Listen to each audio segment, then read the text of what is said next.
Ready to Love is back, y'all, but some of these men are giving me real F-boy tease. Hey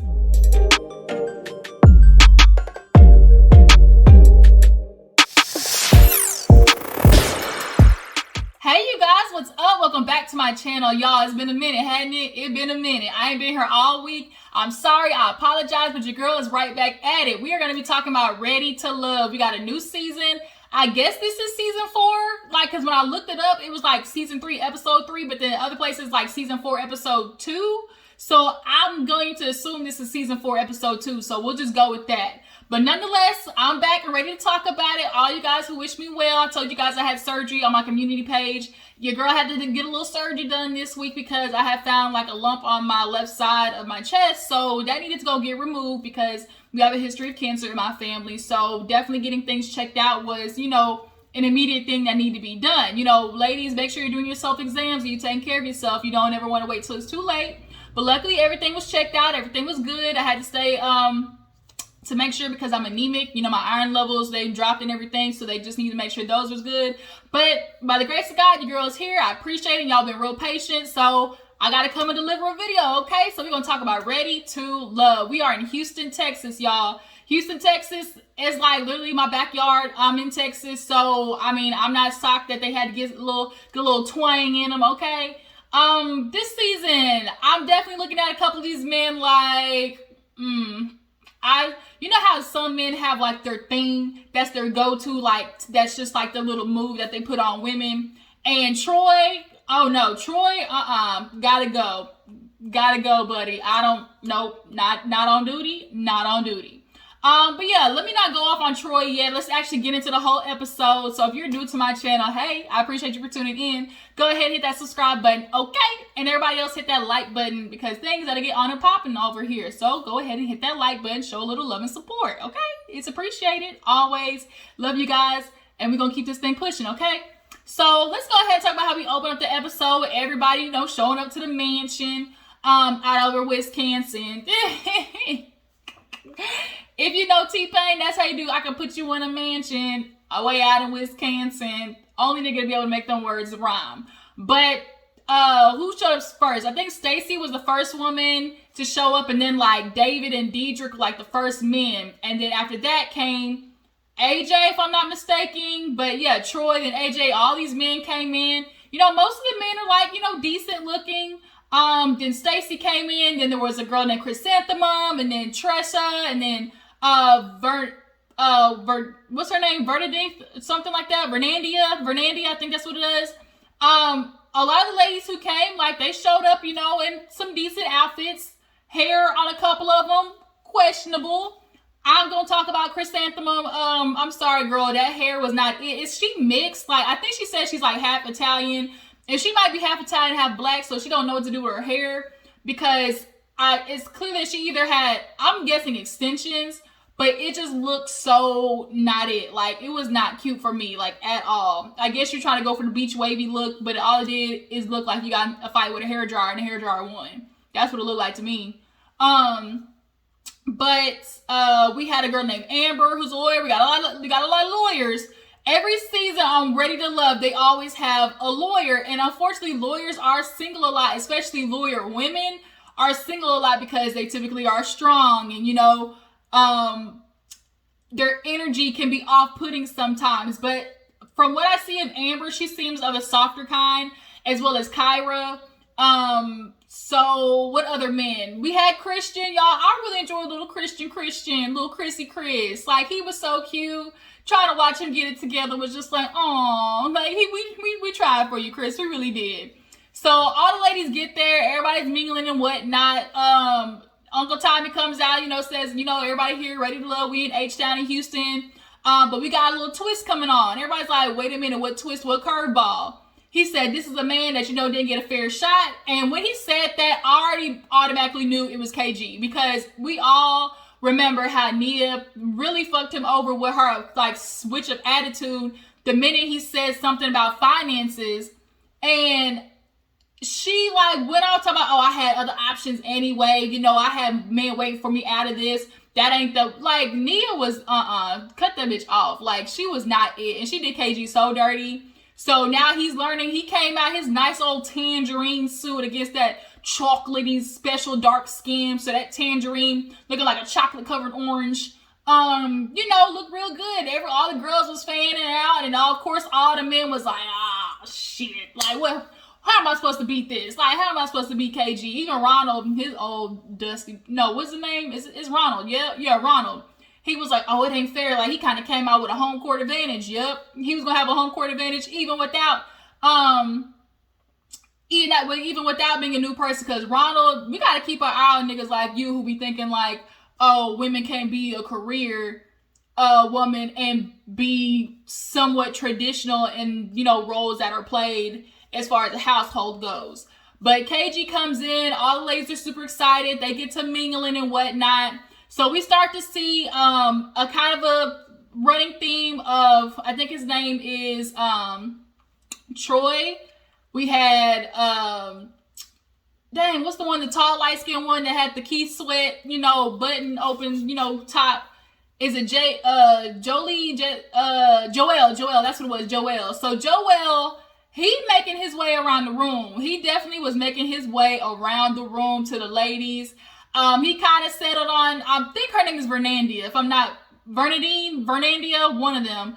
But they, have a common ground of being single parents. He has twins. His wife passed away, and then she has 3 daughters. I don't know what happened to the baby's father, but they kind of had like a little, common theme in there. He was throwing his little baby, after the little baby, that little New Orleans thing, because he's from New Orleans, I guess, moved down to Houston, he said, for about 2 years. So he still got that little New Orleans twang, So he really likes her a lot. One girl who definitely shut the scene down when she walked in was Kyra. That green stood out. That was a perfect color to wear to something like this. First of all, I love emerald green. So the fact that she wore it in the dress, like, she definitely came in and turning heads, okay? Turning heads. Jason is not cute, y'all. What are these ladies saying? Jason is not cute. He has all beard and no mustache. Like, not even 20% of it couldn't even, like, could we get just a little bit more up here? Like, it just looked like it was not trying to grow in. Maybe we need some Miracle Growth oil. But nonetheless, Jason is down there with the girl that calls her name Alexis Fly, because she said everybody calls her Fly, because when she walked in the room, men pay attention. She had that little bedazzled, like, jumpsuit on, which was not cute. It didn't even fit her. Like, girl, where were you going with that? But if you want to call yourself Fly, you do you, boo-boo. So come to find out, Jason is her son's, or used to be her son's, basketball coach. So, like, what are the odds that here both of them come on and, she runs it to him? And she basically kind of said, like, I used to always think he was cute, but I didn't want him, not be unprofessional. Like, you obviously coaching my son. We can't mix those two together, right? But I kind of felt in that scene where she was sitting with Jason, she low-key was kind of doing a little bit too much, I guess, if you ask me. I felt like she was just throwing, ooh, no, like, you fine, I really like you, and you should, like, we can do things, like, I don't know, I just kind of felt like her energy, like, she should have just, like, be a little bit more demure, like, leave a little more mystery. Like, if you let a nigga know, like, constantly that, ooh, you fine, I want you, then he'll always feel like he got you in his back pocket, right? And you don't want that. So another girl who kind of was getting a lot of attention besides her was Kyra. Yeah, Kyra had a lot of the guys' attention. Joelle talked to her. And then Kyra had to help poor old Christian, who's a mailman, who is so sweet, but the energy, he don't walk around with BDE. Like, he just doesn't have that, walk in a room like, I know what I want, I'm going to take it type situation. And Kyra kind of took him under her wing and was like, look, I'm trying to let you know, like, the ladies really like you, think you're cute too, but, we need a little bit more oomph, from you, a little bit more, like, gumption when it comes to it, And it's just not his personality. It's just not, like, it's not in him to just, like, walk up and command a room or, just, like, it's just not him. Even though he's so sweet, I'm so mad he got eliminated this episode. Let's talk about Andrea. Andrea is sitting down talking about her goddamn cat. Her cat, y'all. The one thing you do not want to be is the crazy cat lady. And you are sitting here crying about a cat that had been missing for 2 days to a man that you just met and then thinking that he gonna want your cat after that?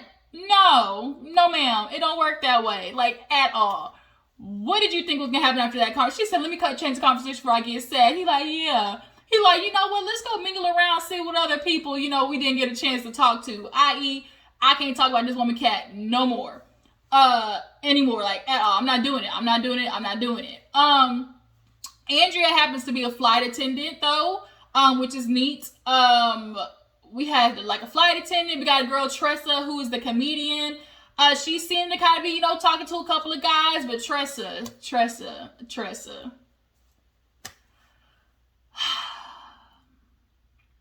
I know it's hard when you got, jugs, all right? I understand the struggle. When you are highly developed, I'm not as big as her, but, when you are developed, you just got to dress better than that, Tressa. Like, I think she was so focused on the dress being cute that you weren't realizing that it was an ill-fitting, cute dress. Like, it don't matter if the dress is cute if that hoe don't fit. And, like, girl, your titties was spilling all through the front side and back of that dress. And then it's even worse because the dress has, like, the bra wire built into it and everything. You can see, like, the bustier part of it on the front of the dress, and it made it look so worse. I know I'm not tripping, y'all. I know y'all saw that mess. Tressa, I was rooting for you, girl. We were all rooting for you. So after the first little mingling session, Uncle Tommy comes out and says, oh, somebody got to go. And the first person to go is Khalil. Now, Khalil is a teacher. The minute he walked in with that mixed match jacket and pants, I knew, like, it wasn't going to be good for him. Like, the minute he walks up, the pussy kind of dries up. Like, it just kind of clenches. It ain't, no waterfalls or nothing happening down there when it comes to Khalil. And I think when some people are naturally awkward, like, they're just awkward, they don't mean to be, like, that's just their thing. He's just a naturally awkward person. And on top of that, I like the fact that when that lady was talking to him, Amber was like, oh, what is a character that you have that, you need to work on? He kept saying Mean Girls.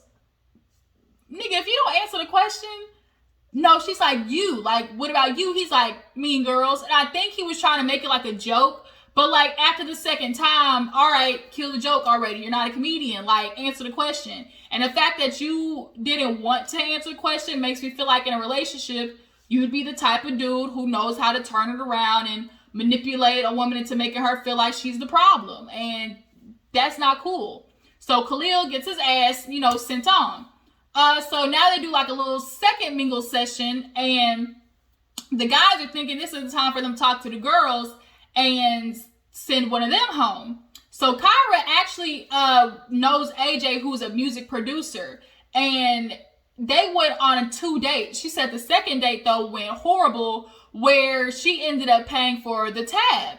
He said he brought the wrong card, and that's why it declined. And I'm sitting there thinking, like, if you know you're going on a date, how you bring in the wrong card? Like, when you put your wallet together, or when you know you got to pay for a date, like, how did you grab the wrong card? But I'm going to give you the benefit of the doubt, but definitely I'm looking at you with my good eye, AJ. There's a difference between being a music producer and you're aspiring to be a music producer. Like, are you still in the aspiring stages where you aren't necessarily making money like that?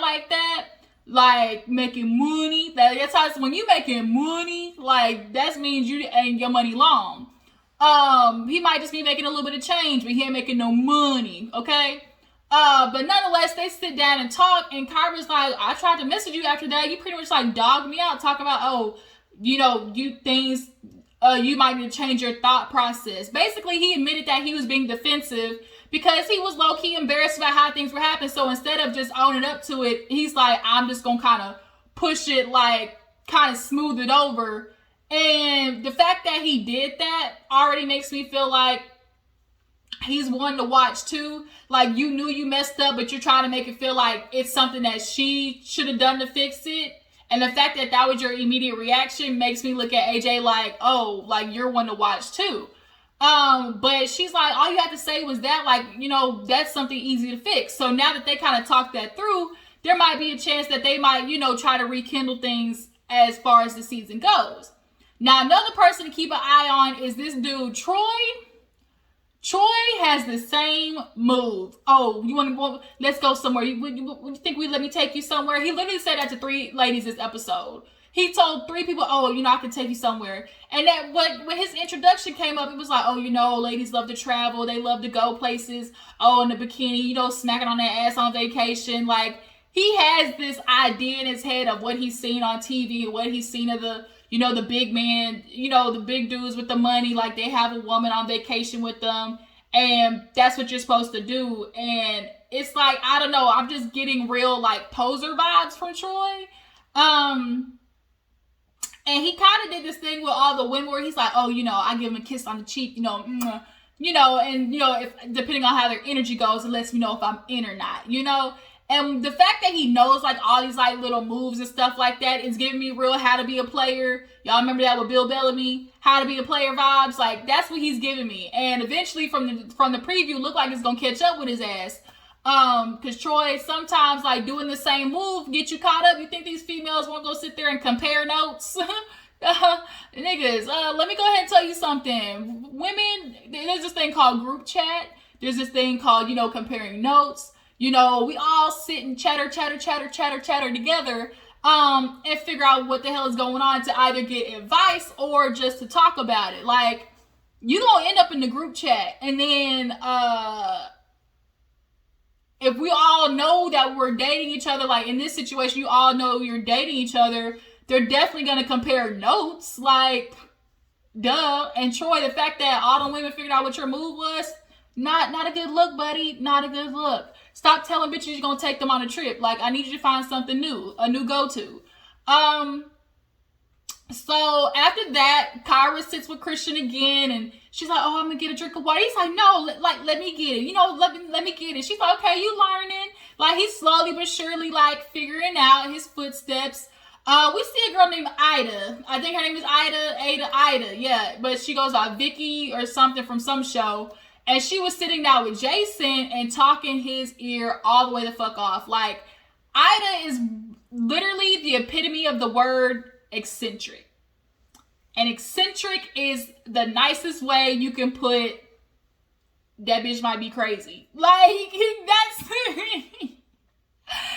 the nicest way you can put it, because when you don't know how somebody's personality is, but it's a little bit out there, and you're a little bit concerned, and you don't know if you need to sleep with one eye open, you basically call the person, "Oh, she's a little eccentric, she's a little eccentric," and that's Ida.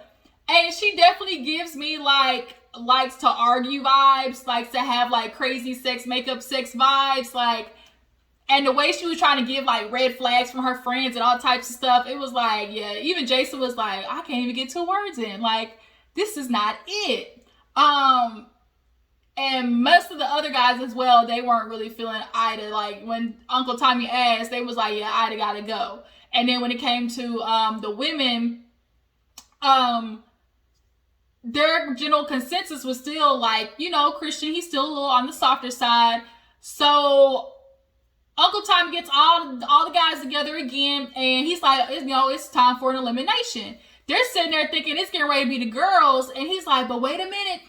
It's that commercial, but wait, there's more. But wait, there's more." I kind of lied. It's 2 men going home tonight. And when he said it was another guy going home, KG was like, "Fuck, like, dang, he's like, "I'm not gonna lie, I have elimination PTSD, I don't like this feeling."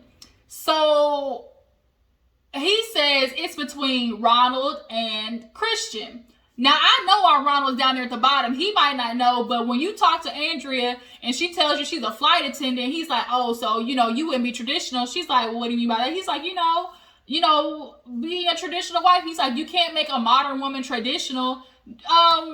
No, like, you can accept her as she is, but the fact that you don't want her to be, she can't be a flight attendant and a mother and a woman who's traditional.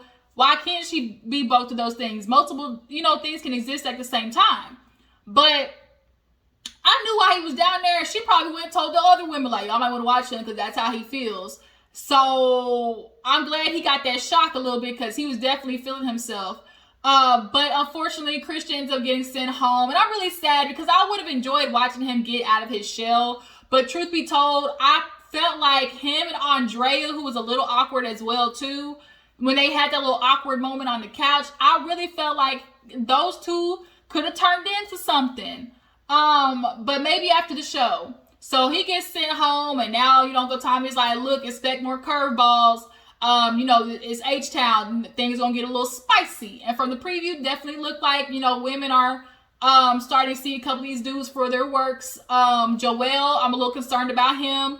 A lot of men definitely get that, that grass is greener syndrome type stuff. So if that happens, it's gonna be unfortunate because a lot of you men, that's how you get caught up in single again, because you always get that grass is greener, type stuff, and then realize it ain't all what it's cracked up to be. So definitely this season, I would have to say, keep an eye on Joel, keep an eye on Troy, and keep an eye on David. David is the one, and Liz. David and Liz, I really like. Liz, I really like her. And then I think his name is David or Diedrich or something. He's like, what do they do? Officiant on the side. And kind of find out he might be a little sneaky too. So yeah, we definitely gonna be keeping our eyes on everybody this season to watch. But that's Ready to Love, you guys. I'm gonna keep you guys updated. Things are gonna keep going. I'm trying to think if there's any other shows that we're gonna add to the roster now that Love and Marriage Huntsville has ended its course. Hopefully I'll be able to get a chance to do a live this weekend and talk about this little strawberry letter that Martell Holt had, amongst other things. So yeah, definitely stay tuned for that. I promise one of these times I will have time to do a live, but a bitch is working. I'm trying to build a business here, trying to build, outside of YouTube, trying to build, empire. Okay. So Lord, be with me. Okay.